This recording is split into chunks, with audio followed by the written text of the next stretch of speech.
Olá a todos vocês que estão acompanhando a programação da TV Câmara, aqui pelo canal 4 da NET e também pelo portal www.riopreto.sp.leg.br. Obrigado pela audiência. Este é o Câmara Cidadania, que hoje vai abordar um tema muito interessante: a segurança alimentar nutricional. Para tanto, convidamos a professora Tereza Cristina Castilho Goraieb para discorrer sobre o tema. Ela que é professora da FATEC, doutoranda do IRILSE e engenheira de alimentos, especialista em agronegócio. Obrigado, professora, por aceitar o nosso convite. Seja bem-vinda. Muito obrigada, Milton. Olá, ouvintes.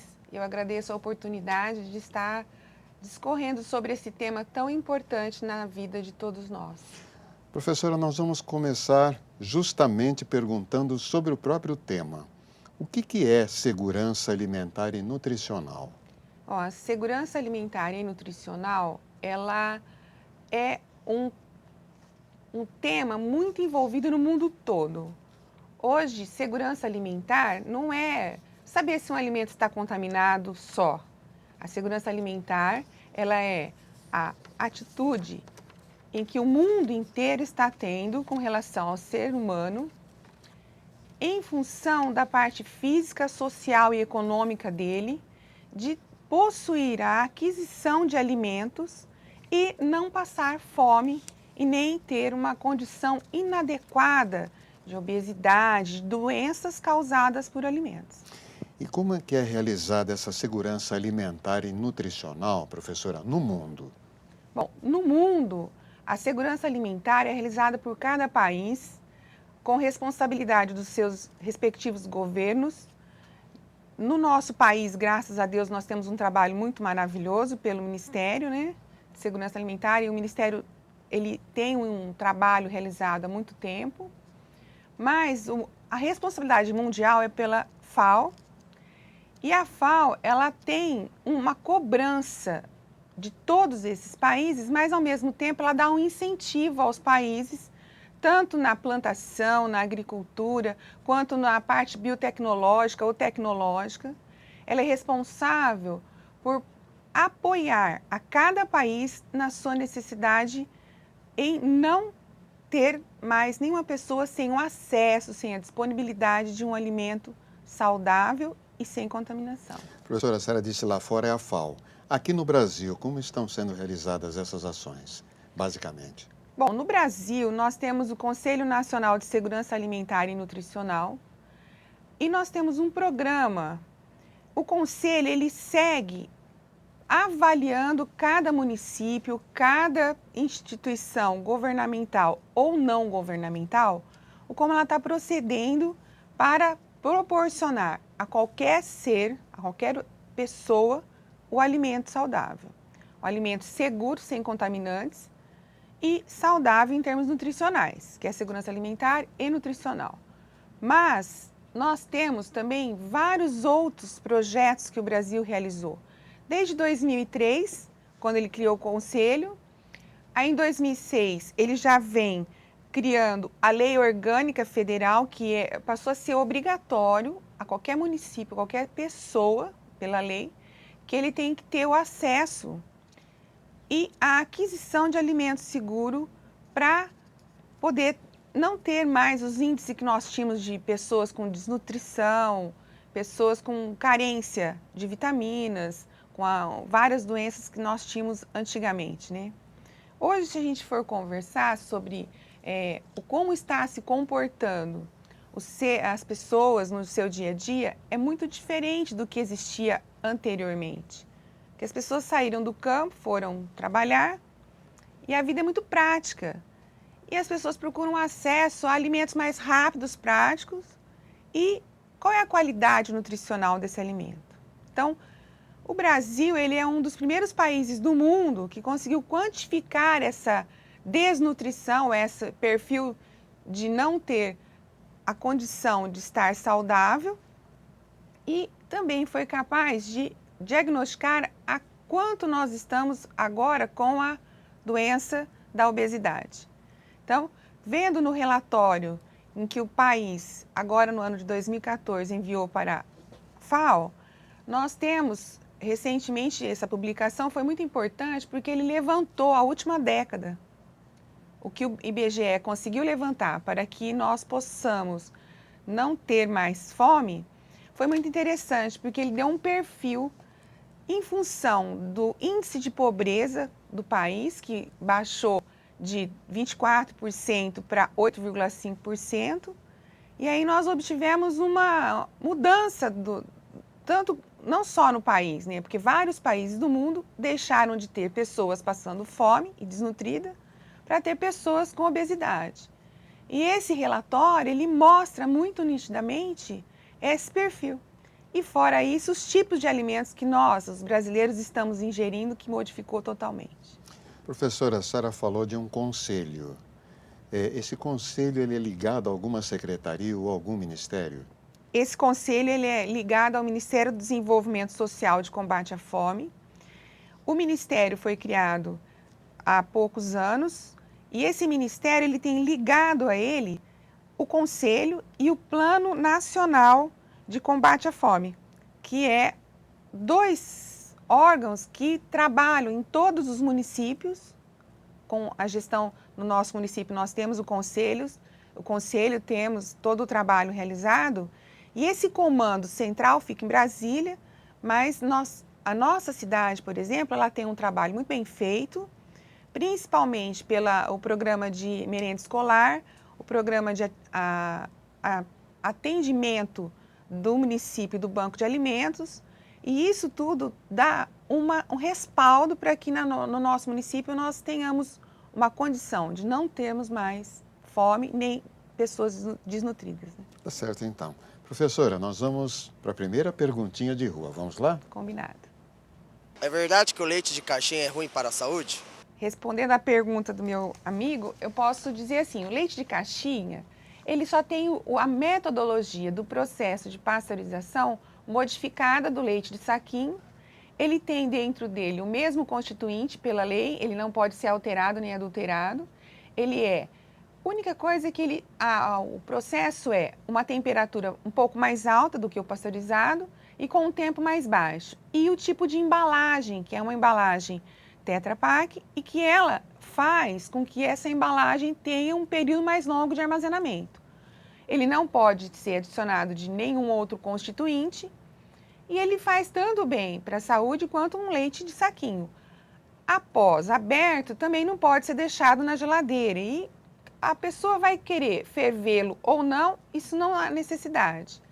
Agora, no dia a dia, é óbvio que nós vamos ter uma vida corrida, o que nós estamos vivendo, o leite de saquinho ou o leite que você pega no sítio é uma situação de maior risco do que o leite de caixinha, no sentido de bebê-lo sem fervura. E aí, o dia a dia da gente com essa praticidade, é importante que se pense em ter um leite mais saudável. Óbvio que se você tiver o leite de caixinha prontinho, é mais rápido. Agora, se você pegar um leite de saquinho, você vai ter que fervê-lo para ter uma maior segurança alimentar. Professora, no Brasil ainda existe muita fome? Eu imagino que no Brasil nós tenhamos um pouco de pessoas passando fome. Essa fome ela está localizada em locais que, sim, é bem nítido aos olhos do público. Nós temos fome na seca, no sertão do Nordeste e Norte, em que pessoas não têm acesso a esse alimento devido às dificuldades de locomoção, às dificuldades de ter água potável, de ter saneamento básico. E essa dificuldade, ela não permite que ele tenha alimento em quantidade e com valor nutricional adequado para não ter mais a desnutrição. Agora, nós temos também a migração de pessoas que saíram o êxodo rural, né? Foram para as grandes cidades e se encontram nas periferias das cidades. E essas periferias, em favelas, em lugares que não têm condições também, e as dificuldades de emprego que o país passa nesse momento, então, a gente observa que a desnutrição ainda ocorre e a preocupação tem que existir. A preocupação do governo, tanto municipal em qualquer instância, de estar atendendo tanto os pais em aconselhamento, os programas nas escolas que existem do governo, em orientação nutricional dos programas brasileiros para que essas pessoas tenham acesso e qualidade do alimento que ingerem, né? Tem uma perguntinha que eu acho que vai complementar isso que a senhora acabou de explanar. Vamos lá? Vamos. Porque ainda existem pessoas que passam fome no Brasil. Bom, se for observar, são pessoas que hoje, as pessoas são sem condições financeiras para adquirir o alimento, que na periferia ou na seca, a condições financeiras dele é baixa. E se ele tem um alimento, tanto no Nordeste quanto na periferia, ele vai ter um alimento que, na maioria das vezes, vamos pensar no Nordeste, ele tem farinha, feijão, sal e ele consegue alguma plantação, dificilmente ele vai ter. Então, ele tem um alimento, mas esse alimento ele não possui características nutricionais para suprir essa capacidade do organismo de necessidade diária dele de ingesta.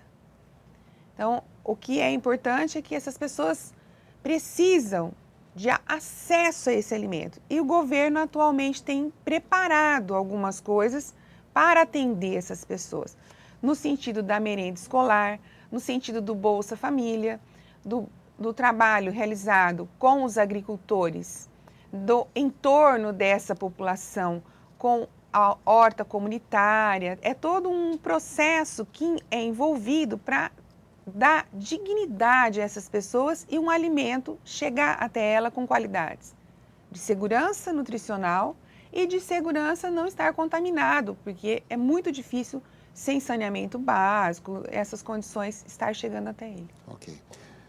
Para nós fecharmos o primeiro bloco, professora, como é que é determinado que uma pessoa está desnutrida e qual a melhor alimentação para que ela melhore a sua saúde? Bom, hoje a gente olha que as pessoas desnutridas, o acesso ao posto de saúde, às UPAs, é notório que existe em várias partes de cada município. Essa pessoa ela tem que ser acompanhada pelos nossos médicos e nutricionistas, onde ela vai ser avaliada no seu todo, não só no seu índice de massa corpórea, que é o principal índice para determinar se ela está com o peso abaixo das condições, e nesse índice, se ela tiver com o índice abaixo de 16, ela vai estar com um déficit de peso, e esse déficit aponta uma desnutrição. Mas não é só fazer o índice de massa corpórea, ela necessita de uma avaliação num todo, de um exame de sangue, de uma avaliação para ver qual é o déficit que ela tem, e assim entrar com um alimento para atender esse déficit e, além disso, pode ser feito medicamentos para que ela tenha uma melhor saúde. Quem vai determinar isso é o médico e a nutricionista numa ida dela a esse local.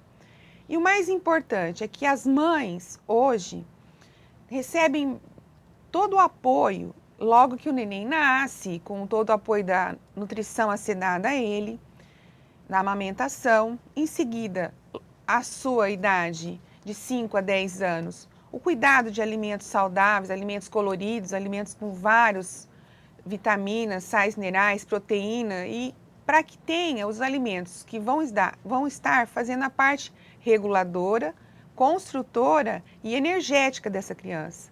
E, consequentemente, tudo isso é uma somatória para se ter uma alimentação saudável.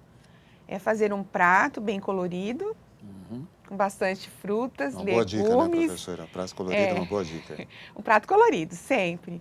E pensar assim, que o prato tem que ser dividido em 4 partes.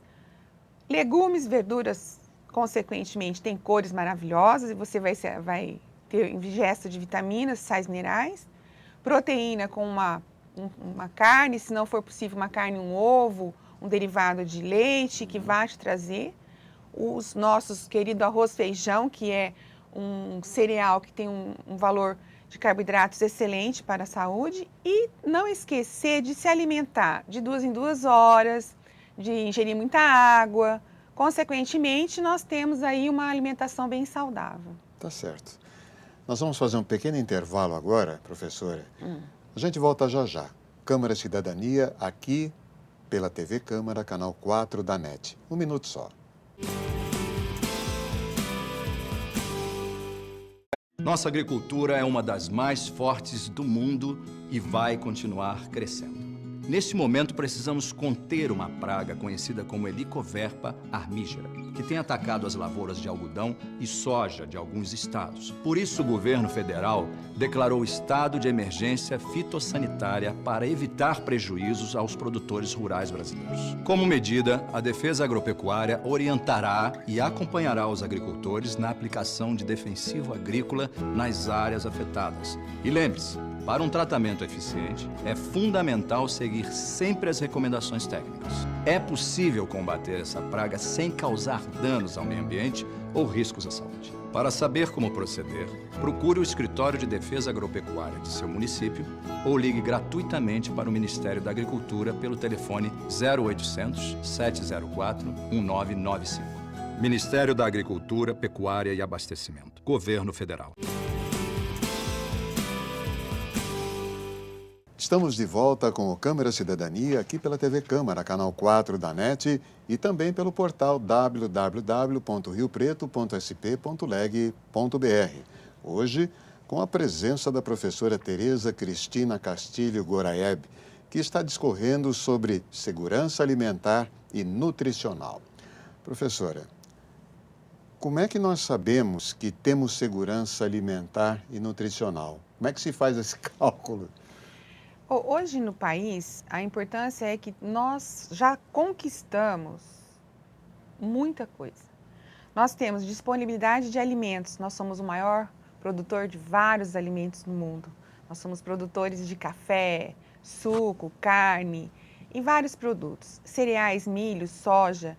E o mais importante, nós temos que ter disponibilidade desse alimento. O alimento tem que chegar na mesa do consumidor. E esse consumidor tem uma renda, condições financeiras para estar adquirindo esse alimento. E se ele não for adquirir esse alimento, que ele saiba plantar esse alimento, que é o caso de estar no Nordeste ou nesses lugares, esse novo trabalho do governo de cisternas, onde a gente tem condições de ter hortas comunitárias, como eu falei anteriormente, as pessoas acabam tendo a disponibilidade de um alimento rico em nutrientes, a sua alimentação mais saudável e, consequentemente, ele vai ter condições de aumentar a sua capacidade de vida, ou seja, assim, ele adquire alimentos com maior quantidade nutricional e, consequentemente, ele vai ter condições de ir para uma escola, a criança vai ter maior facilidade de acesso a tudo, ela vai estar envolvida na sociedade, porque quando uma criança está desnutrida, ela não tem força nem para levantar muito da sua cama, ela não tem a capacidade de intelectual na escola, ela tem déficit que é visível. Você consegue enxergar uma criança desnutrida e ver a diferença de uma criança saudável. E nós, adultos, também é possível você verificar, sim, a pessoa quando ela não está no seu equilíbrio nutricional, ou que ela não esteja em condições de ter agilidade no dia a dia, ela começa a estar, algum déficit de vitamina, proteína, em que ela não é capaz de desenvolver as suas atividades. Então, isso tem que remeter ao nosso médico, ir até ele, fazer os seus exames e verificar o que está acontecendo com você mesmo. Professora, a senhora como engenheira de alimentos, qual a quantidade de alimentos que nós devemos ingerir por dia? Olha, no mundo é bem diferente a quantidade de alimentos das pessoas. Quando você pega um brasileiro, ele ingere hoje 2 quilos de alimentos por dia, a média. Quando você olha nos Estados Unidos, ele ingere 2,9, quase 3 quilos.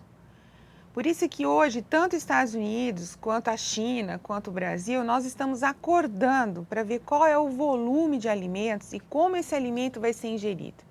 Inclusive, fazendo uma parte, professora, há uma preocupação do presidente Obama com as crianças que estão engordando, e é um problema hoje nos Estados Unidos o tratamento dessas crianças, porque o fast food tomou conta realmente do país e isso faz engordar, né? Com certeza. E no Brasil nós estamos tendo também casos de obesidade infantil e muita obesidade dos adultos. Isso é causado, inclusive no relatório que foi enviado pela FAO, é causado, e tem um gráfico que determina que nós, brasileiros, também estamos nesse caminho aí. Não chega a todos ingerirmos fast food, porque o brasileiro não sai do arroz, feijão e da nossa carninha gordurosa e das nossas alimentações meio irregular. Mas o que é importante é observar que o Brasil está ingerindo o maior volume de bebidas não alcoólicas carbonatadas, que é o refrigerante, está ingerindo um volume excessivo de suco em pó e muito de carnes calóricas e muita fritura o brasileiro está ingerindo. Alguns fast food também, por causa da praticidade, né? Sim. Agora, pensando bem, o que nós temos hoje no mundo e no país é que nós ingerimos diariamente um volume de alimentos em que a cada 2 horas você se alimente, tome seu café da manhã, nosso pão, um leite, uma manteiga, uma quantidade normal. Às 10 horas da manhã, como uma fruta, ou uma barra de cereal, ou ingere um alimento que não seja tão calórico, mas que não te deixe sem aquela saciedade e aquela vontade de chegar no almoço e se alimentar com um volume muito grande. No almoço, o prato colorido, comer saudavelmente com arroz, feijão, um ovo ou uma carne, uma salada bem feita. Isso é o normal. Às 3 horas da tarde, é óbvio que você vai sentir fome. Então, tomar muito cuidado. Não vai comer aquele pastel da esquina, não vai comer uma fritura, não vai atrás de um salgadinho da cantina da escola. Ingerir, preferencialmente, um iogurte, uma outra fruta, porque nós devemos ingerir 3 frutas por dia, no mínimo, que é o ideal. Então, já vai a segunda fruta. Aí no jantar, faça uma alimentação saudável, uma sopa com bastante legumes, carnes, um macarrão no meio da sopa, um arroz, ou faça uma ingesta de um lanche natural, ou um prato, novamente, de arroz, feijão colorido com os seus ingredientes normais. E ao deitar, não fique muito tempo, depois das 8 da noite, até o outro dia, às 8 horas da manhã, sem nenhuma ingesta. Você fica 12 horas sem se alimentar. O mais importante é ter um alimento saudável antes de dormir. Uma fruta, uma pera, uma maçã ou um copo de leite, uma proteína, para que você tenha um perfil de ingesta durante o dia todo, vai dar quase um total de uns 2 quilos, mas que você tenha isso em condições saudáveis e não em condições que vá te proporcionar uma obesidade. Certo. Professora, mais uma participação de rua. Vamos lá? Combinado. Qual a diferença do alimento orgânico e do alimento convencional? Olha, é uma boa pergunta. No país nosso, acesso ao alimento, ele existe, nós temos muito alimento de qualidade e o alimento não orgânico é o que as pessoas mais consomem. Mas qual é a diferença entre ele e o orgânico? O alimento orgânico é aquele alimento em que é cultivado em uma área que não ocorreu nenhum tratamento do solo, nenhuma pulverização. E se esse tratamento ocorreu, que ele tenha ocorrido com produtos naturais. Além disso, ele tem um tratamento na cultura de conservar a área e fazer um tratamento com produtos orgânicos. O plantio, o alimento é saudável e na pulverização desse alimento utiliza-se em produtos orgânicos muito produtos naturais.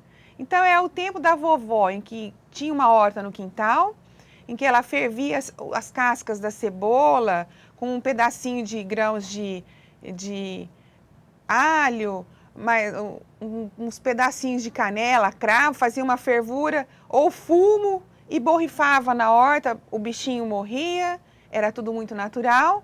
E uma condição em que a gente se alimentava de um produto saudável e sem pesticidas, sem nenhum composto químico. Hoje não, hoje nós recebemos uma carga muito grande de compostos químicos e já é dito pela Organização Mundial da Saúde e que o aumento de câncer no mundo está relacionado a esse acúmulo de resíduos químicos que fica no nosso fígado ou rim, porque é ele que filtra realmente. Então, esse acúmulo está tendo uma maior incidência de câncer de fígado e rim no mundo. Professora, agora, o que é produto integral? E por que o produto integral tem um valor maior do que o alimento convencional? Bom, o produto integral, ele é um produto que você tem o grão ou um produto, ele não é retirado dele uma quantidade da película que contém os nutrientes e ele tem maior quantidade da própria fibra do produto. Então, exemplo, um farelo de trigo, um farelo de soja, ou uma soja extrusada, que a gente come muito e não sabe que come. Por exemplo, dentro do hambúrguer, dentro da salsicha, nós temos soja. E essa soja está triturada lá com uma parte integral. Mas se for pensar em produto integral, pães integral, arroz integral, por que comer esse alimento? Porque ele mantém essas características dele, não é retirado, não é polido o arroz, não é triturado o trigo, e não é retirada toda aquela parte das fibras do policarbonato, das películas do trigo, e consequentemente você come essa fibra e ela te faz saciar mais e ao mesmo tempo ela suga a gordura ingerida por você e você elimina. Essa gordura não vai para o seu sangue e consequentemente você vai ter uma alimentação mais saudável.